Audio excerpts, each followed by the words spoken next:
There's a man who to Skillz instructors is a follower.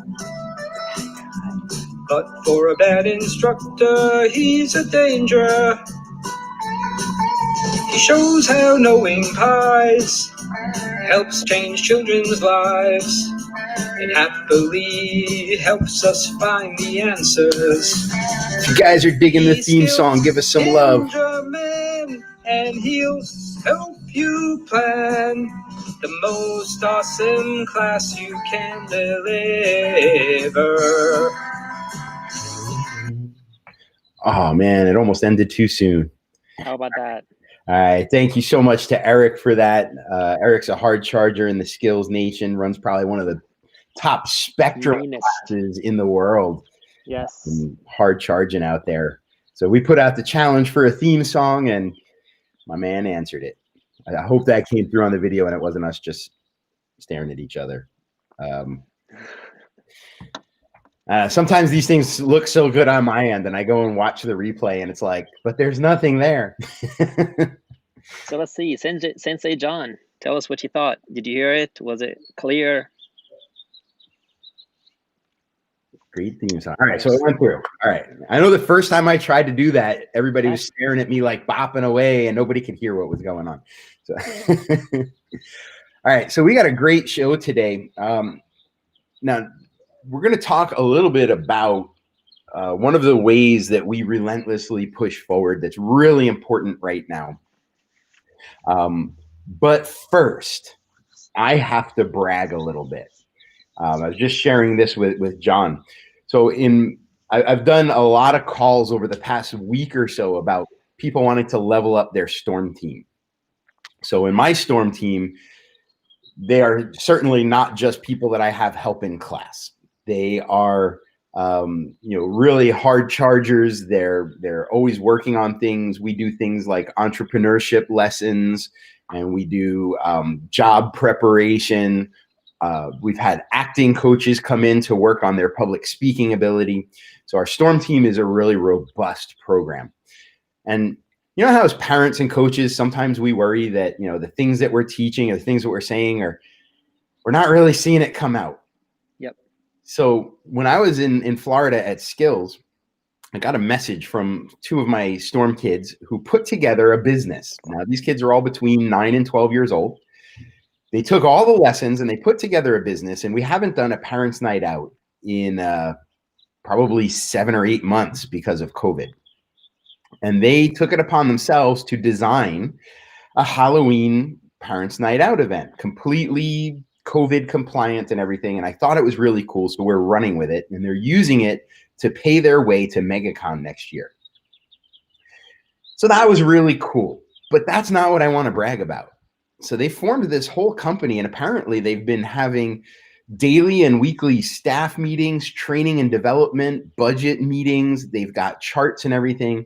And I'm in the Google event where they're doing all this. And I just want to read, this is the email that went out from one 12-year-old, one of the two partners that's in charge, to the rest of the team, right? So I have nothing to do with this. This says, to the event team pros, this will be our next event after Pumpkin Halloween. The theme is to have fun.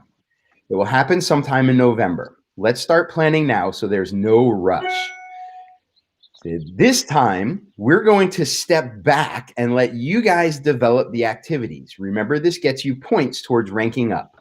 Remember to make the events COVID safe, make the games fun but not long, make the event for all ages, and attend meetings as much as possible.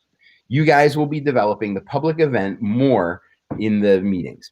So these are kids that are not just in the moment, they're planning and they're really moving forward. So if your storm team is not an amazing high-end program, please reach out to John or I, and we can tell you some of the things that we do that are getting our kids noticed. All right, so now that I had a chance to brag and feel kind of good, we're going to talk today. You know what? Let me just add one more thing to this, and because we talked about it, you said, you have a feeling, these kids are going places, you don't know where, but they're going places. And my comment was, it doesn't matter. It doesn't. It doesn't matter. Nowadays, it really doesn't matter where they're going to go, as long as they have the proper guidance and the proper tools to make it happen.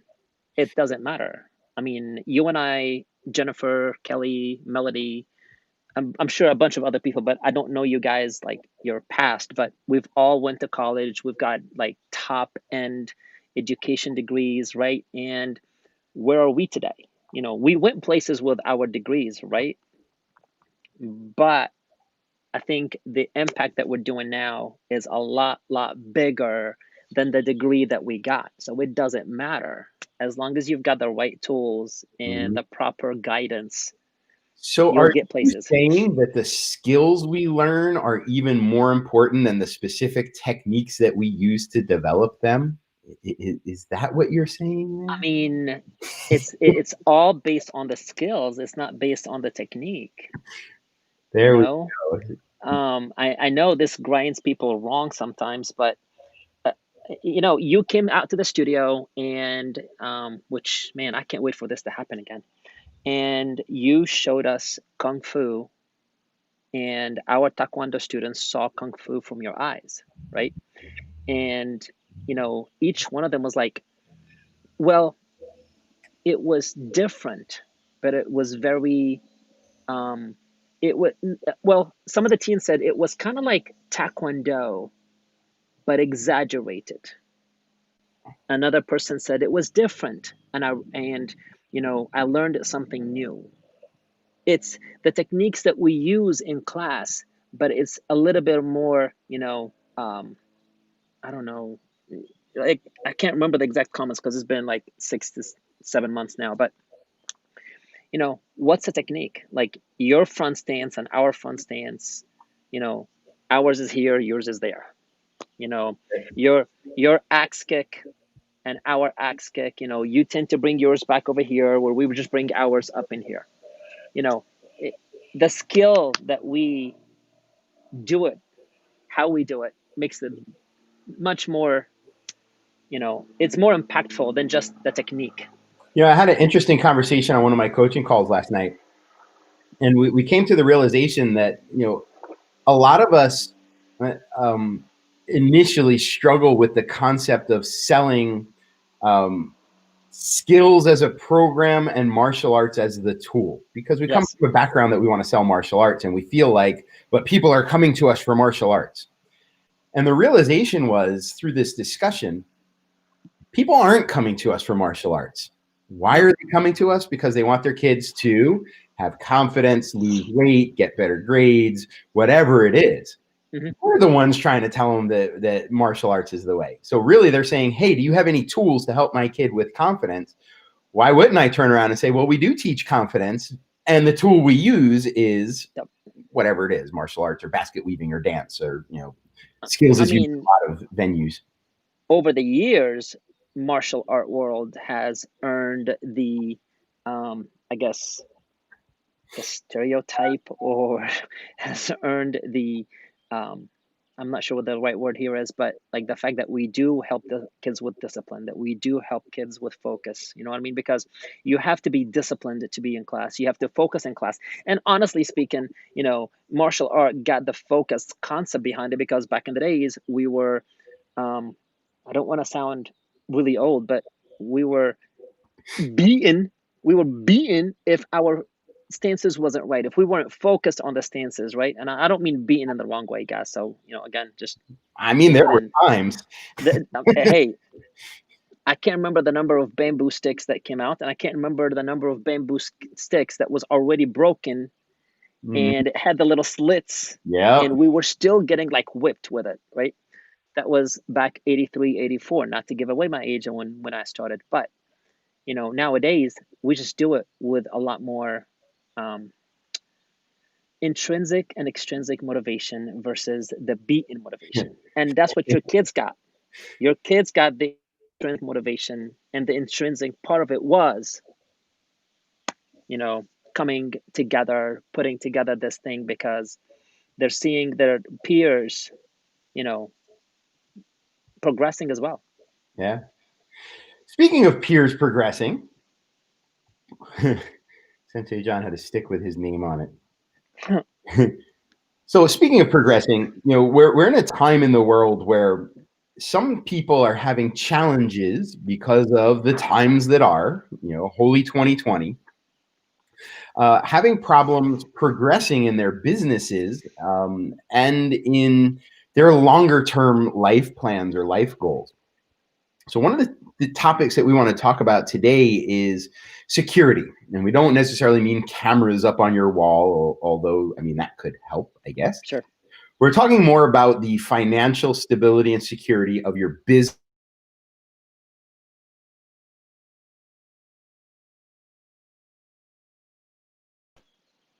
And what that will allow you to do, including being able to make clearer decisions, because you will not base them on, oh my God, I need to pay rent tomorrow.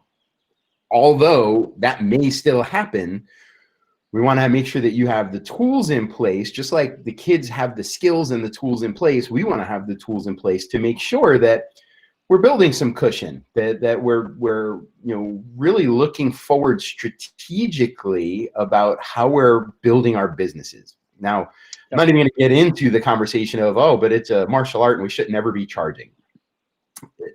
You can come back next week and we'll talk about a different topic and we'll have a different discussion. This is for people that are in business, got to pay your rent, and you're feeding your family off your school. So it's just how this conversation is going. Yeah. So John, I know you got a couple really good questions from some people recently over this or about this topic. So where do you want to start it? Because I know it's a huge topic. Let's start off by what do I need to do on regular basis to make sure that my money is being used wisely?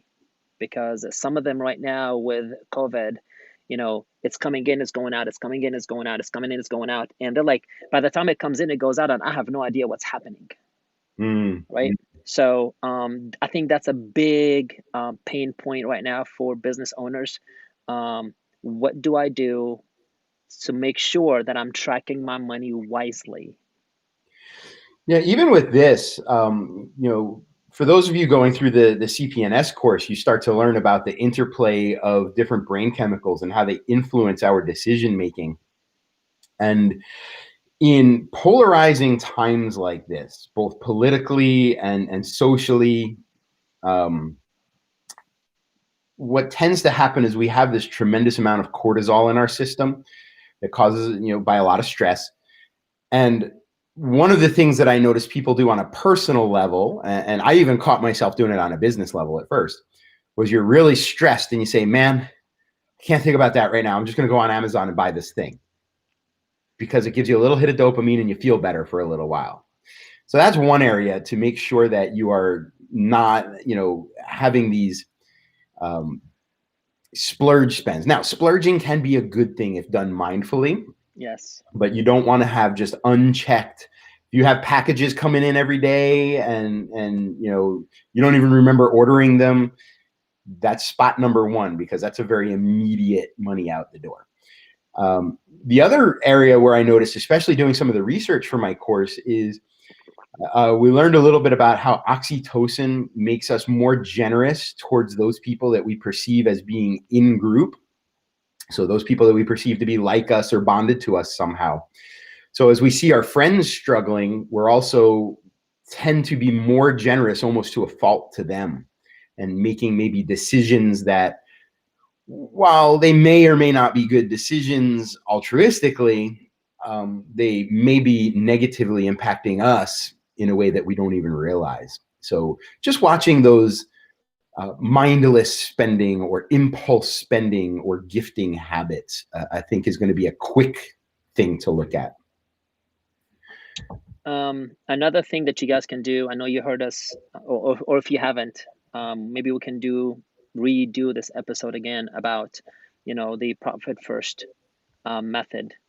Know the money that's coming in, know how you want to distribute the money, and be mindful in terms of putting what's,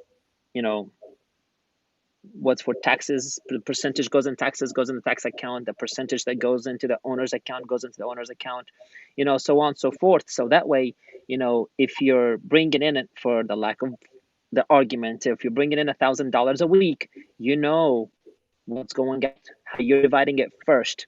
Kind of like in your business. In your business, if you're not dividing, delegating, and conquering, the business could belly up because everything is on you, right? You want to do the same thing with your money. You want to divide it. You want to delegate that portion to each one of the accounts, okay? So that way you're able to conquer that money that's coming in and not just go, well, it came in and it went out. I have no idea what to do with it. This is one of those areas, like when we talk about discipline is freedom, it's not my quote, but people say, well, I don't understand it. This is exactly what it is, because John follows a profit first model and I follow a modified profit first model just because, it works for my accountant. When you have this discipline to work like this, you don't have those questions anymore, right? John, I'm sure you could look at your numbers really quickly and know exactly what you can spend on an Amazon purchase or what has to be set aside for payroll. It's very disciplined and structured, especially with your engineering brain, I'm sure. Absolutely. If you don't know what's coming in and what's going out, and don't know how long that business is going to last. And trust me, I'm going to say this out loud. We did it for 15 years, modified, not quite this tight. But once we jumped onto the profit first, everything has been so smooth. In the past, when our accountant came in, they said, like, you owe $40,000 this year in taxes. We're like, what the heck? Where did that come from? A heart attack. Yeah. And then now we have to take that money and, do it on a payment plan with interest. And so it's kind of like sickening, right? Where now the accountant comes in. By the way, it also makes a difference who your accountant is. Yes. Like, if your accountant is not helping you save money, after 2 years, you may want to visit another person and have them just reevaluate your system. And we did that. Your accountant is not just somebody you hire once a year to do your taxes. This should be part of your team, part of your consulting body for your business. And, both John and I have an accountant. And a lot of people, and I know it used to be me, say, oh, but an accountant, to keep them on retainer, it's so expensive. But this is how you keep track of your money. If I want to make a big purchase, one of the first people I call is my accountant.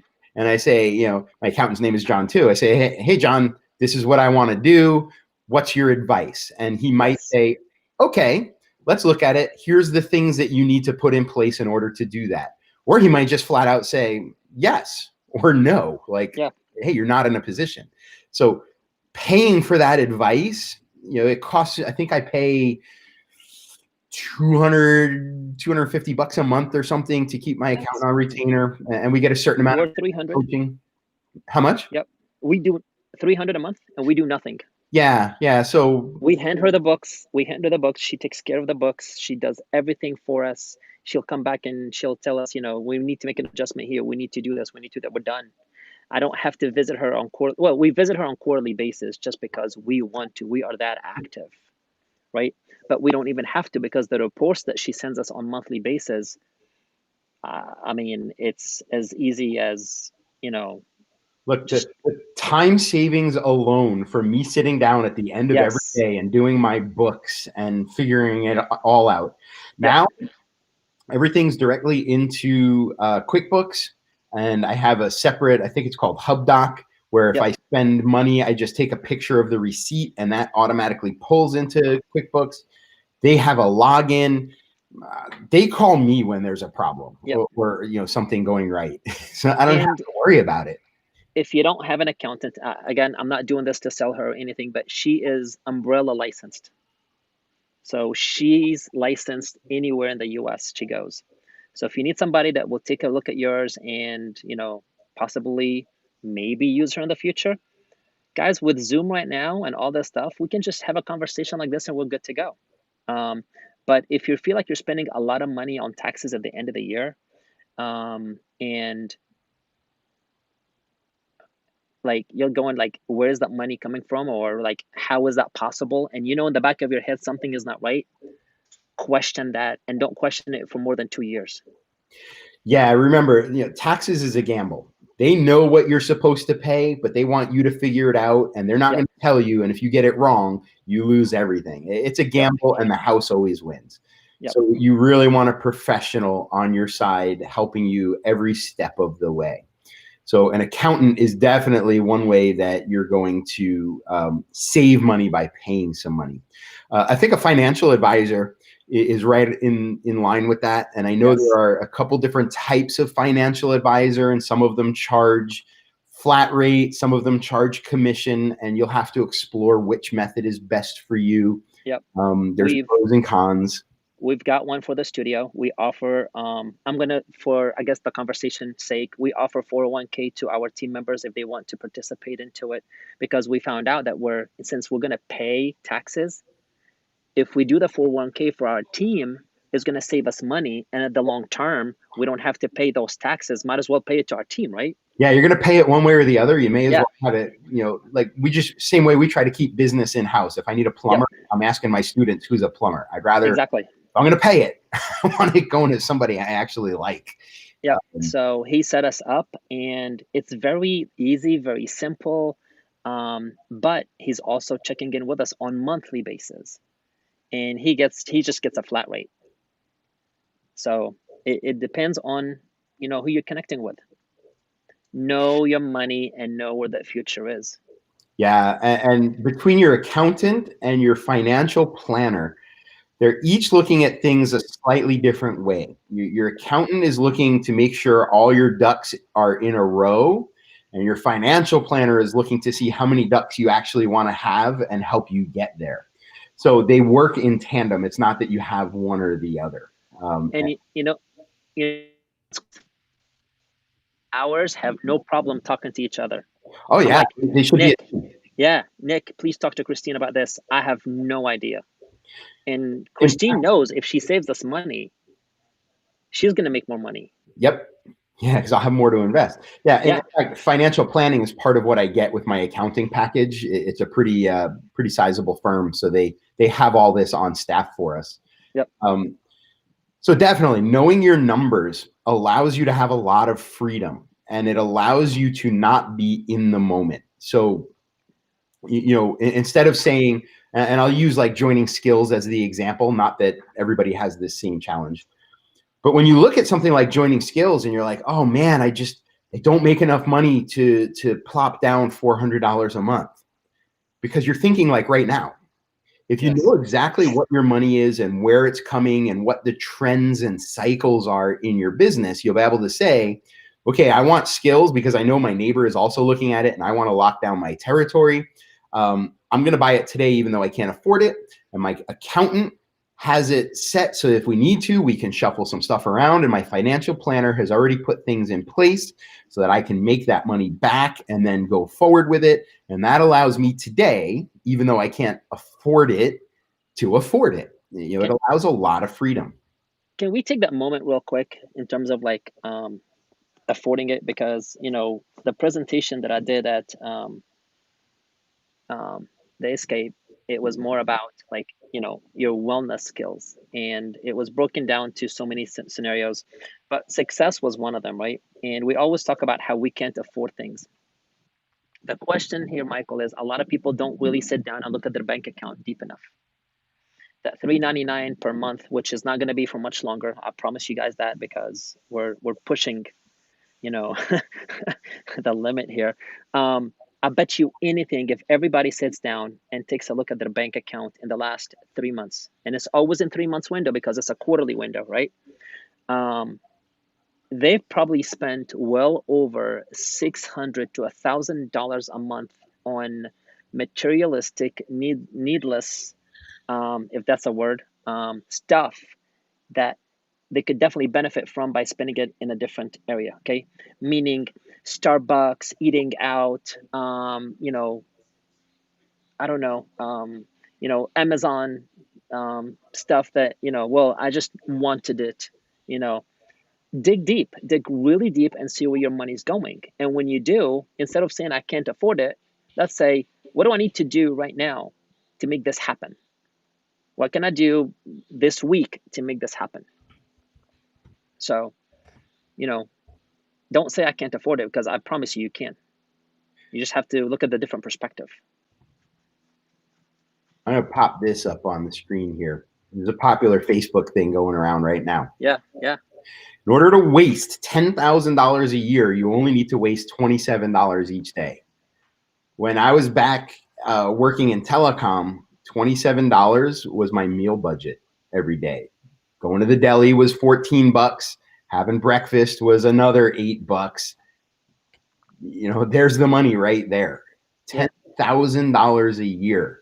What could you do with $10,000? And this used to be a sales tactic back in the EFC days when people said, oh, well, I can't afford classes. You ask them if they drink coffee and whether they get it at the deli or make it at home. And you make 1 cup of coffee at home instead of buying it at the deli. And there's the extra $30 that you need. Yeah, and that was charging $60. That was back EFC days, before like Starbucks was a popular thing. Yeah, right. Nowadays, you get 1 cup out, there's your $27. Yes. Yep. Yeah, so it's like that discipline and tracking. You have to track. And it doesn't mean, I know some people say you got to know your exact dollars and cents every single minute of every single day. I get it. I'm not that into it because money, honestly, is a secondary driving factor for me. I understand I need it. It's the oxygen for my business. I get it. But I don't need to know exactly how many dollars and cents every single day. I track on about a twice a week basis, just checking in with my progress, my numbers, just making sure I'm on track. And about once a month, I do a deeper dive. And then about once a quarter, and this is something we've talked about too, I actually do like a forensic look at my money and say, okay, where is my money really going? And I pull up like 3 to 6 months worth of bank statements and I go through every single line item, not necessarily to like balance a checkbook, but just to see what is each thing. Is it an app that I signed up for that I don't use anymore? Well, there's $10 a month I'm saving. That's $120 a year. Is it this thing that I went onto online and by accident clicked the wrong thing and now it charged me? Is it something new that I added that I forgot to add to my budget, because I do work off of a budget, and if my numbers aren't lining up, might have just been that I signed up for something legitimate. Like I signed up for we do the in-house hygiene testing now, and that cost me like $187 a month. I did it in a moment of panic because we needed to get the school back open. And it was a good decision, but I'm really looking into what are you actually spending that you totally forgot about. Are there a lot of expenses at Starbucks? Well, go invest in a Keurig machine or something. John's got a nice one, makes like cappuccino and everything. Yeah, I mean, it's a much better alternative route. Yeah, especially if you got a bunch of coffee drinkers in your house. Yeah. Yes. And they like the different stuff. I mean, it's a lot cheaper that way. So I actually took this class with Paul Halmy, and he works with Alan Belcher, but it was just a freebie that he put out, and it was a 1-month challenge to get $1,000 in savings. And it started off on day 1 with set up an automatic transfer every day of $1 from your checking account to your savings account. $1. And then he asked after a day for you to go through and find things that you were spending money on, like those apps that you sign up for that you don't use, cancel it, and then increase your transfer to savings by that much. At the end of the month, I ended up saving like $1,200 in savings in a special account that I set up just for this, just based on extra stuff. Now, I did the same thing in my business. And I just by making small adjustments every day, I'm now saving every month into this separate account, aside from everything else that I'm doing, $2,500 a month. So I'm making $3,500 a month extra. I was already making it, but I was, frittering it away. Do people still say that? Frittering it away? I know. I'm old. I was wasting New Yorkers. Yeah, I was wasting it without even thinking. And by being thoughtful about it and every day doing one small thing mindfully, now I'm making $3,500 a month. Most people in the martial arts industry don't make $3,500 a month at all. Yeah. So I think that was a really cool thing too, that it's easy for me to make a $1 change. It's hard for me to make, $1,000 change. Yep. So shout out to Paul. Thank you for that, for thinking to include me in that. All right. So why don't we bring up another one that's a question that's being asked? Sure. So this one came about because of the current situation. There's a lot of positive vibe that's happening in some of the cities and some of the owners, and each one of the owners comes in with like a different flavor, say martial arts, dance, and gymnastics, right? And they want to come together and create a partnership in order for them to fruitfully serve the community. You know what I mean? So if the daughter wants to do dance, maybe the brother can do the martial arts, maybe the other sibling can do gymnastics, kind of like a sports complex facility, right? And they want to come in together to purchase the building or purchase the layout and make it really, really good. Make it like something for the community. Mm-hmm. This is a deep one, and a lot of people who don't know how to handle partnerships, it sounds very positive in the beginning. So with this one, we're gonna give the positive side of things, Michael, but I also want you to come up with like the devil's advocate behind it, because if they don't know partnerships, I've been in other partnerships before. If they don't know the pros and cons with it, all the pros outweighs maybe that one con that will devastate the entire business. Absolutely. And I've done a lot of partnerships before, both direct partnerships in business and also, business relationship partnerships like that. And usually when you get into it and you start, it's like when we sit down at Skillz and it's just idea after idea, the things I can move forward and the next thing, and it would be so cool if we could do this. And you get into this flow, the vibe, and you only focus on the good. My advice, anytime somebody goes into a partnership or talks about a partnership, is talk about how you're going to break up. Imagine if you can go into every relationship, like a romantic relationship, and break up first.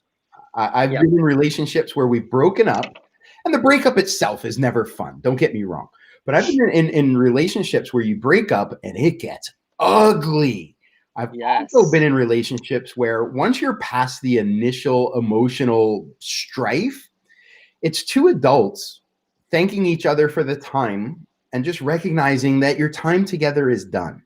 So imagine if you could do the breakup first, and when you break up with somebody, you see their true self, and your true self comes out too. This is not a somebody else thing. This is all of us.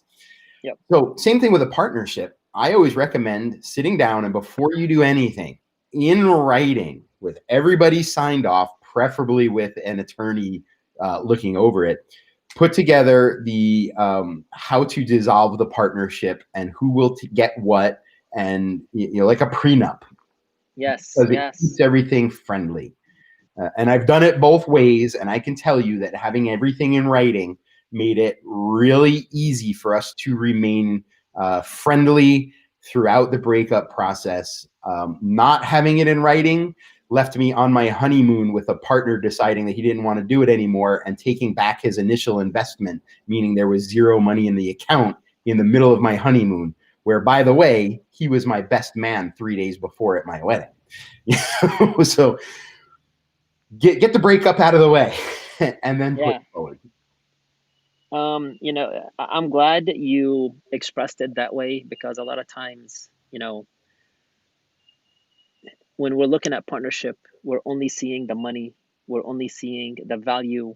And don't get me wrong, a lot of times the value will outweigh the money, and I get where these people are trying to do. But at the end of the day, if you have that one sour apple and they end up going, after the other two in the partnership, it's going to ruin everybody's lives. Okay. And then now what's supposed to be positive in the community becomes a headache in the community, right? Yeah. And it bellies up. And that one person is going to be like that bad customer in your studio that's going to go out there and find ways to write bad reports, bad reviews about you and the business, and you cheated them out of the business when it's the other way. And it might even be while they're still in the business. I mean, it didn't happen to me, but I've seen it happen where Yep. an active business partner will actively work against his own business because he's bitter about the other partners. Yep. You know, how it's hard enough doing business by yourself, but now when you're working against somebody that's, you know, and it could have just been a misunderstanding. Yeah. As soon as money and whatever form that takes comes into the conversation, people get weird, define And everything. you know, some of the best things you can do is you can go visit them in their business and spend a week with them while they're running their business, right? They got to come and visit your business and spend a week while you're running your business, and take notes in terms of, I loved ABCD, I disliked, you know, ABCD. It's kind of like when you're buying a car, and, you know, a lot of us like the car and we go crazy about this car.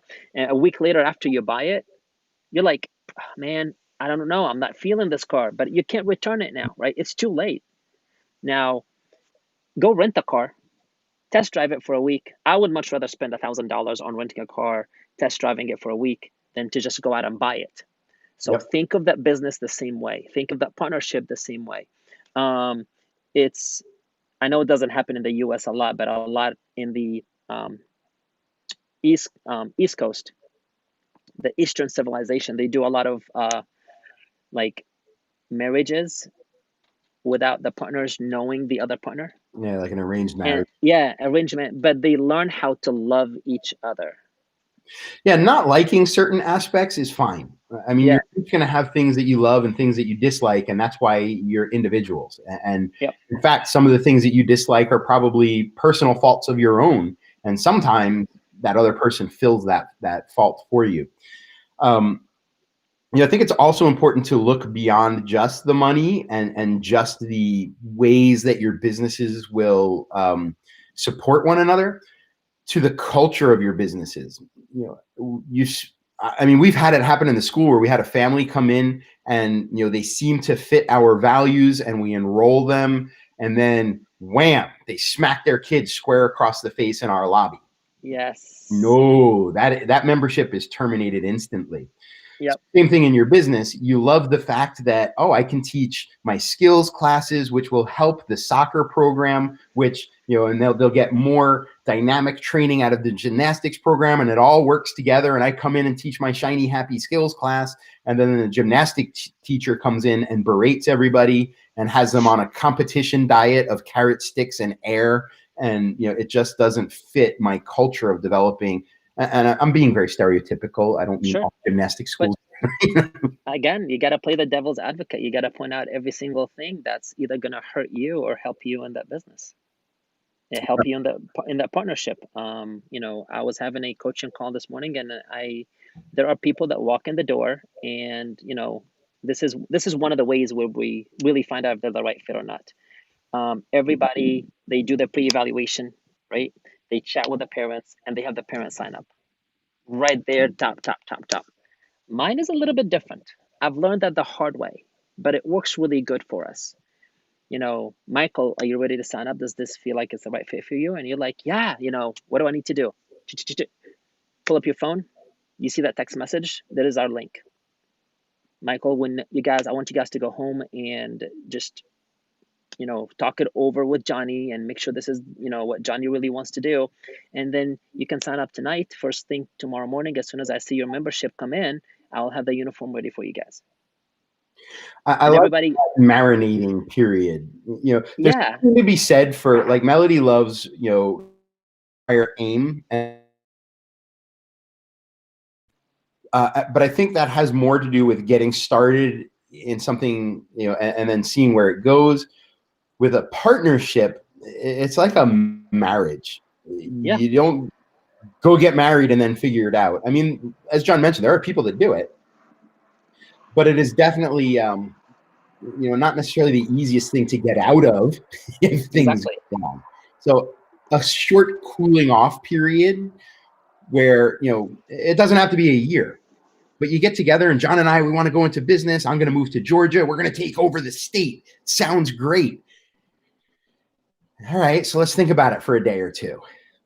Yeah. Now here's what I came up with and move forward. It's still pretty quick in business terms.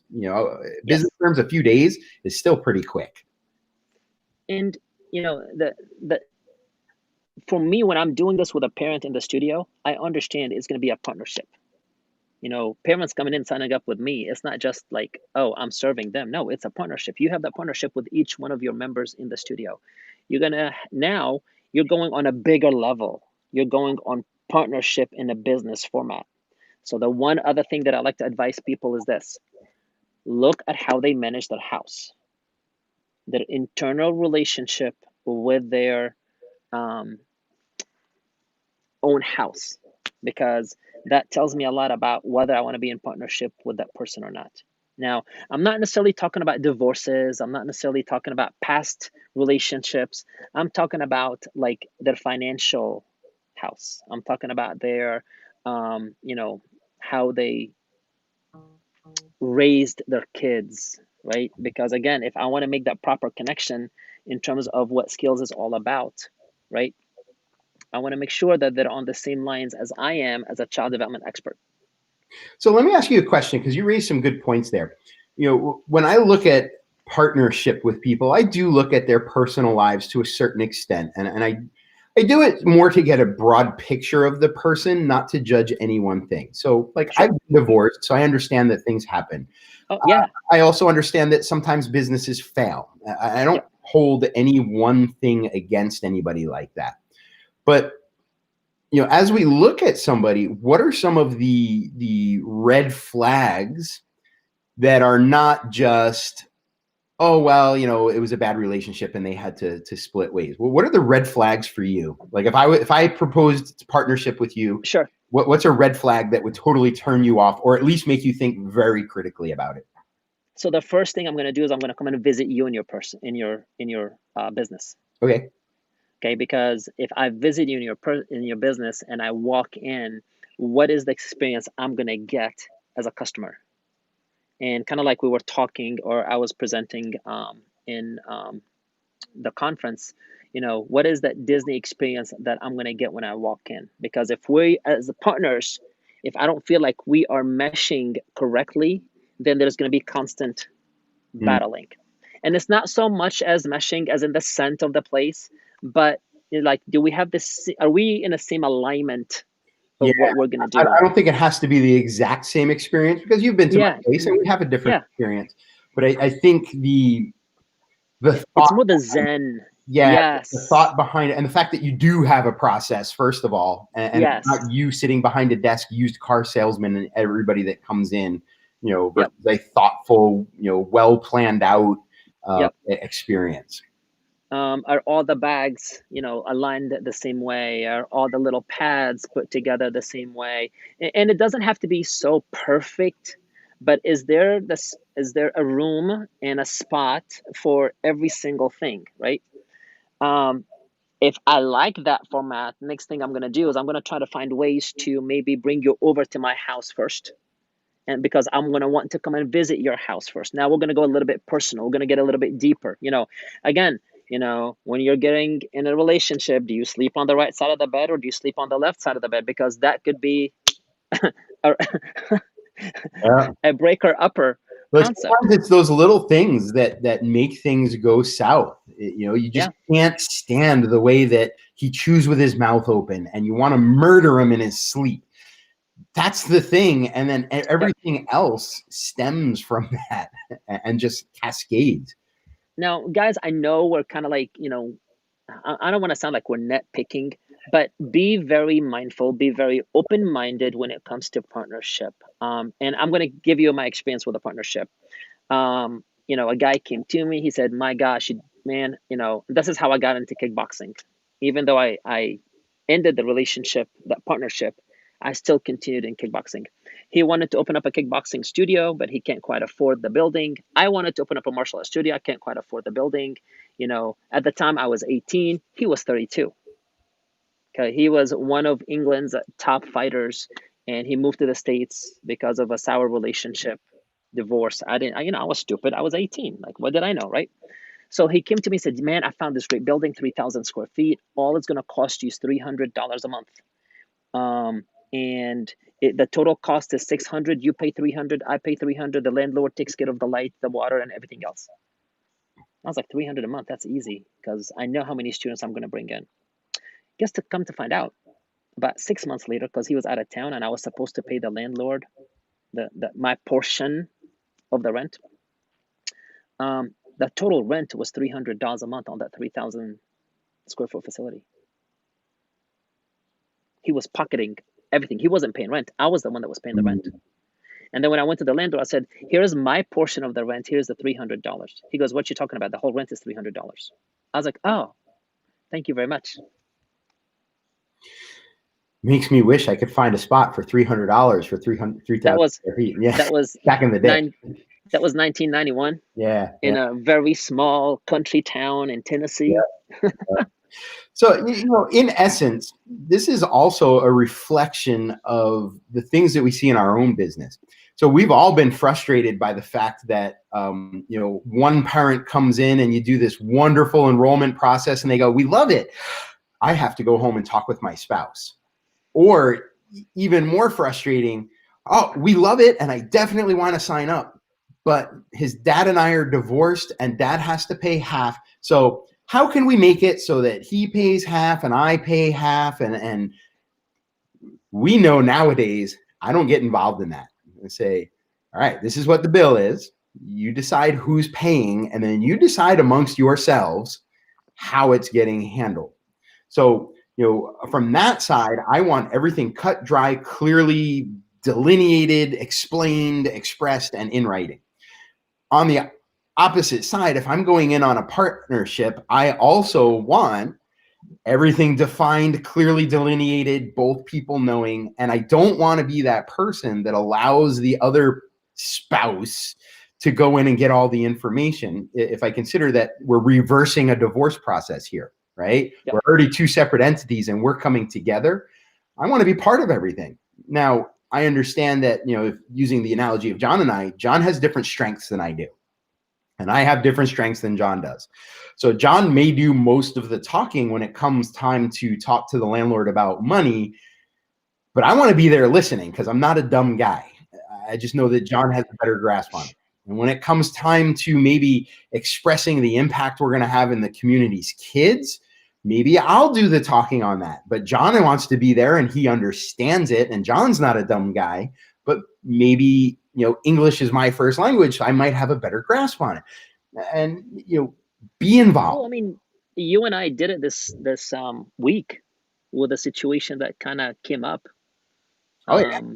And, I was, we were going back and forth. I was handling the situation because I was the one the situation was presented to. But in the background, Michael was kind of like helping me with certain things because I just didn't know enough about it. Right. But we know our strengths. And we're the perfect example of that arranged marriage you were talking about. Like John and I kind of knew of each other and we were both Skillz members and we got along, but we didn't really know each other. And we both ended up working for Melody. And now we find that, as a partnership, I would have no trouble going into business with John because I've seen his house and his house. I've stayed at his house. John's son makes a wicked, I'm going to get into food now. All right. So, I have no problem because we've learned about one another over time. We've had the benefit of having time to know each other. I'll say intimately, but I mean in a business sense. I've seen the behind the scenes in John's school. John's heard me have stress over certain things in my school, and we've worked together almost as if we are in partnership. So to us, it's like, it'd just be signing a paper. You want to have that level of confidence in anybody that you go into partnership. And if you do, it can be a wonderfully fruitful experience. Yes. As long as you get those things out of the way first. And the last suggestion I'm going to make, because, guys, there's so many suggestions that we can make. But the last suggestion I'm going to make right now to make this a little bit less stressful on everybody is there is not one person that's going to handle the financials of the partnership. You need to hire an accountant right off the bat that knows where the money is coming from and where the money is going to. And also, depending on the partnership, for example, say, Michael's got a nice investment, right? And he's bringing 60% to the table, and I'm bringing 40% to the table. How is that going to be played out in the partnership? You know what I mean? But have somebody on the side to run it, not because Michael is a 60% owner, doesn't mean he does the financials, because we've been bit in the past with that. Some people know how to manage the money. You know what I mean? So get somebody on the outside that can run the business, manage that portion of it. Yeah, 60-40, as soon as you have an unequal partnership like that, and that's not a bad thing. I've been in partnerships like that as well. That's another reason it has to be clearly defined. Is it 60-40 because maybe John put in 60 grand and I put in 40 grand, and it only has to do with splitting the returns on that investment, and then in the day-to-day we're equal business partners? Or is it he has 60 shares and I have 40 shares, so I have to listen to what John says? That has to be really clearly defined up front to make sure that any power imbalance or anything that could be perceived as power imbalance is already moderated before it becomes a tool to be used against. We don't ever want to have that kind of strife in something that's our nest egg, our security for our own future. Yep. Because that's really what this is about, is security. One more thing that just popped in my head, and I know you and I have been talking about that a lot, is when it comes to the internal house, kind of like, internal house, like how Jennifer and I run the business and how Michael and Heidi run the business. What is their cohesiveness, and what is their relationship, and what is their alignment, and what is their vibe? What is their overall relationship looks like? Because that is going to be another key. Yep. Faux show. So I think as we're coming close to the end here, I'd also like to mention that, when we're hitting times like this where, a lot of things are unsure. So we want to make sure that we're tracking our money, because that's the key to our security. We want to make sure that our roles and partnerships, even your partnership between you and your staff or you and your customers, because in essence, that's a partnership as well. All these roles are upheld and well-defined. I would also say, though, a lot of people, when things get sticky like they are now, I mean, UK is closing down again. New York, even as our governor is publishing books about how he totally dominated COVID, is talking about closing down areas again because it didn't work. People tend to retreat.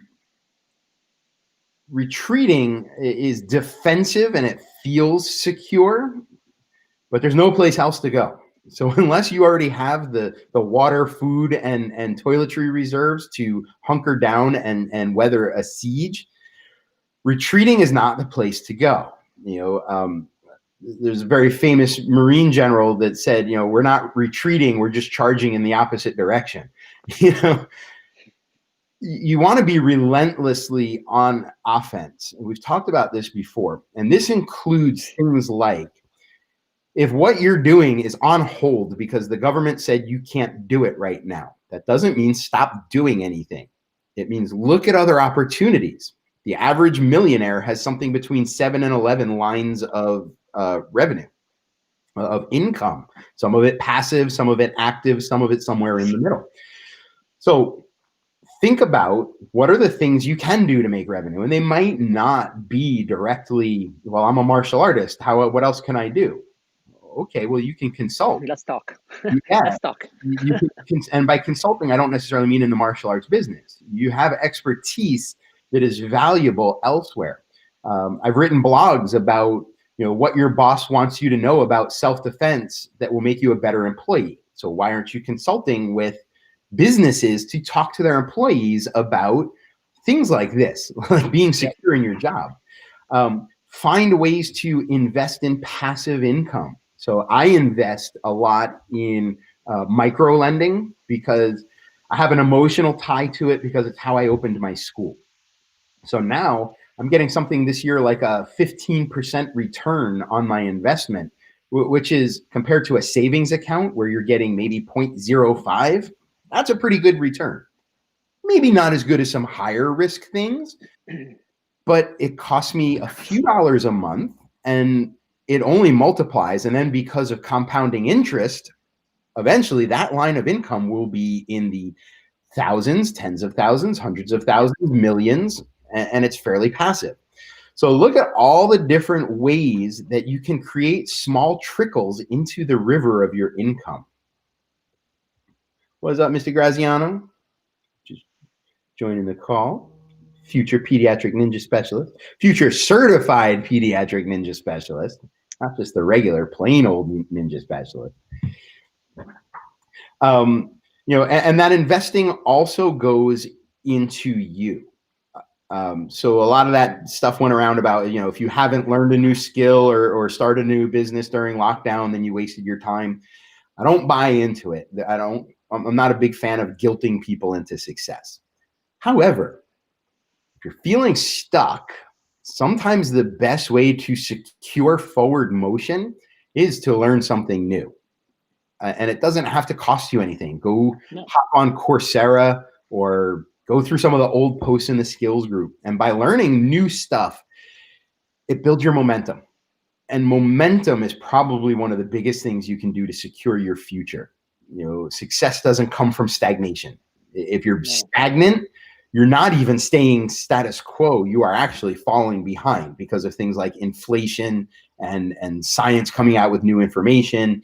So you need to be constantly pouring into yourself. That is a time investment for the security of your own mental health, well-being. Invest in a nutrition program or a health program like John works with, so that you save money by not having to go to the doctor as much.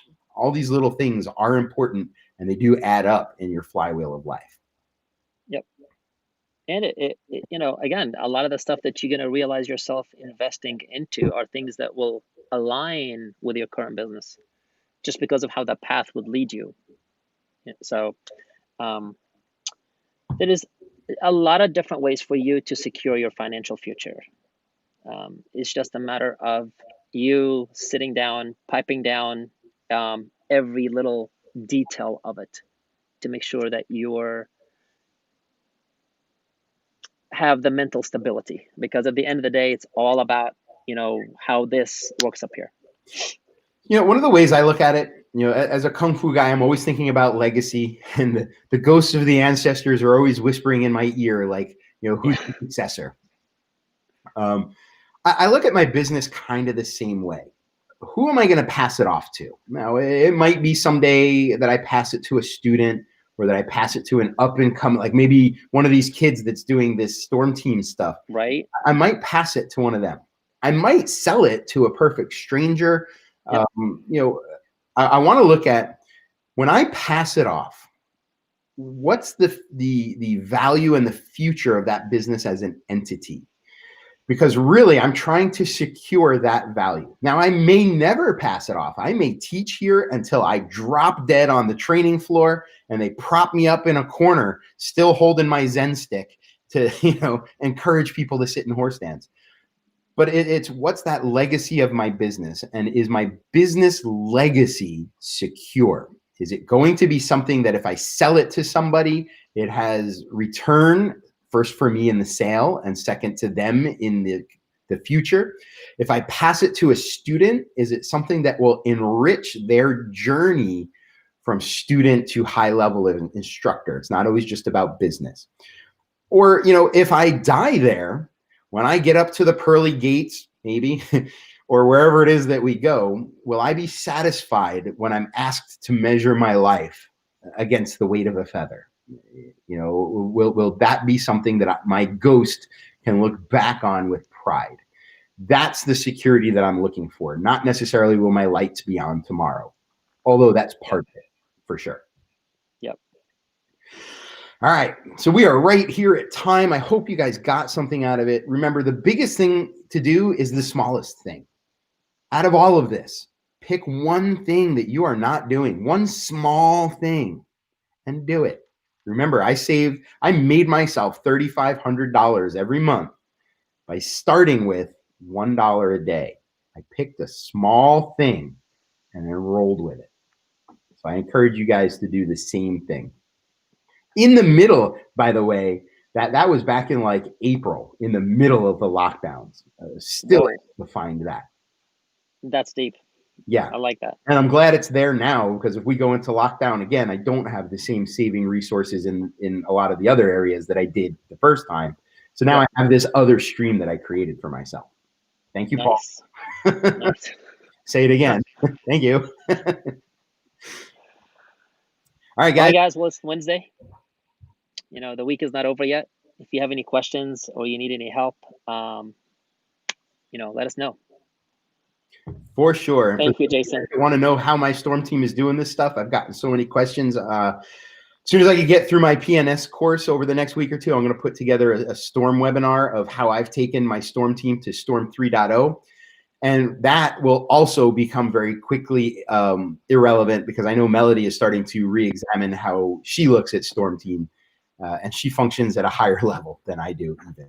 So be prepared for some really good info on creating the security in your teaching. Yes. And allowing them to become employees at such a young age. That's one thing that we strive for. Like, yes, when parents ask us the question, oh, you charge for the storm team? Yep. But you know what? When they're 14, we know who to hire, because Georgia allows us to hire when they're 14 years old. That New York too. Like that. And then what I pay, because it's a lot more than McDonald's is. Yes. Nothing against McDonald's. They have great team training, but if I can make $12 at McDonald's flipping patties, or, you know, I can make 17, 18 doing what I love, teaching kids. Exactly. And now they work for us. They're happy. They're not complaining, because they're able to make a sufficient amount. And granted, depends on their schedule, right? And depends on how many hours a week they can work. They're probably making double the amount in the 2-3 hours a week that they're working for you. Depends on their schedule, you know, in comparison to the others who are at McDonald's 4 or 5 hours a day. Now imagine creating a revenue stream of another $100 a month per student or so based around that. Just think about it. All right. About it. Now we're over time. All right, everybody, go get it. Stop being sloppy. Stop being sloppers. We'll get to finger. Big finger pointing at you. 3 more are pointing back at me, though, so it's okay. All right, everybody. Take care, everybody.